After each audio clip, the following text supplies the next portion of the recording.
Hey guys, we're back with another episode of the station thing. You can see here someone added a little, I don't know what that is actually, but it has a docking node, and we can attach some things to that, but not in this episode. We have two launches today actually. For our first launch, which actually isn't a launch at all, we're putting up this nice little tower on the launch pad. We just have some wheels to roll it over there real quick. And you can see it's not too complex. In fact, it's pretty simple. This was just a nice little addition I wanted to make everything look a little bit nicer on the pad. And here we're just getting rid of those structural pieces by clearing debris. And now we're finished. We got that stand. So we can go on to our next launch. And this one was actually pretty complicated. It took 2 tries. And that is because we are actually launching a shuttle. So, not the standard looking shuttle. It's a little bit different in my own design. This is probably the most complex rocket I have ever made in SFS.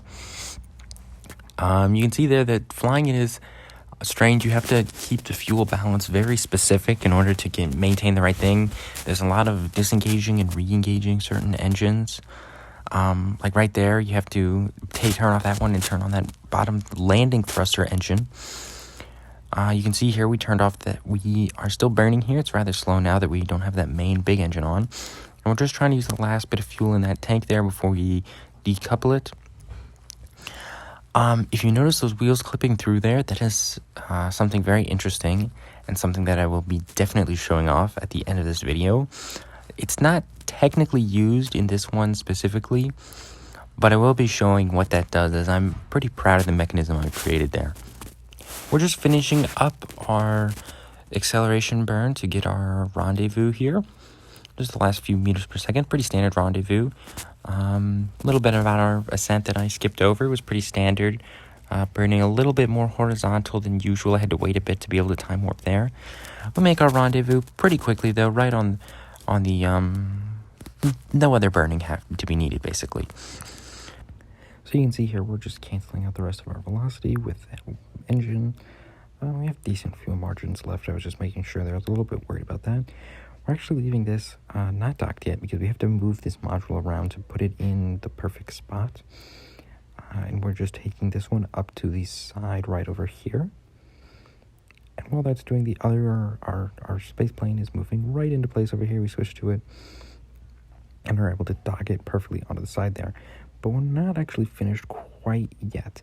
We are going to be removing this crew module here because we have the space plane now, so there's no reason to have that. So you can see here, I switch back here real quick, make a quick save before switching back. So we are deorbiting this here, we're time warping ahead, and here's where I remember that I didn't actually put a parachute on here.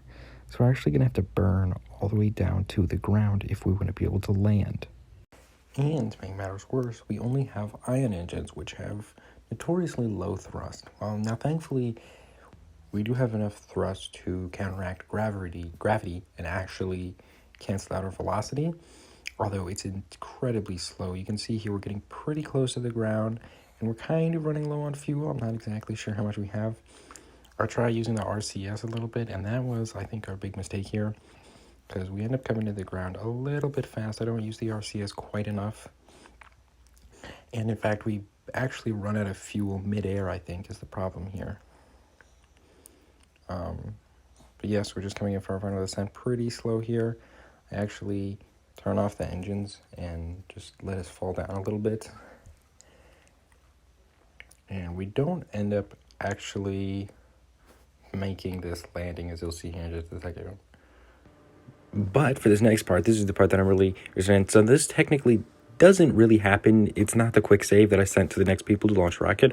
What we're doing here is we're going to be landing this shuttle type thing. And it lands, in my opinion, fairly well. This part is a pretty easy part of the mission. I mean, it's really just hold a certain attitude relative to prograde so that you cancel out a lot of your velocity, generating a lot of drag. And then you just hold that until you generate enough, slow down enough to really stop yourself in the atmosphere. You can see there, we're using the EarthOverhaul Pack. I like my apology to them. I've been supposed to be saying that in the description of every video. I've forgotten. I'm going to be going through and editing that back in. But if you guys want to download that, you can just look it up on YouTube or with the link that should be in the description of this video, hopefully. That is the EarthOverhaul Pack for SFS. It makes the planet Earth look a lot nicer and have like different areas. And we actually come down in one of those different areas that's, you know, not like just the normal green grass area that is on regular SFS. So you can see there we just started our landing thrusters, those two bottom ones. And we're going to be using that to do the last bit of our slowing down. And then we have something really interesting. So to do the next part, you have to be below 100 meters per second. Otherwise, it will kind of explode just due to the way SFS works.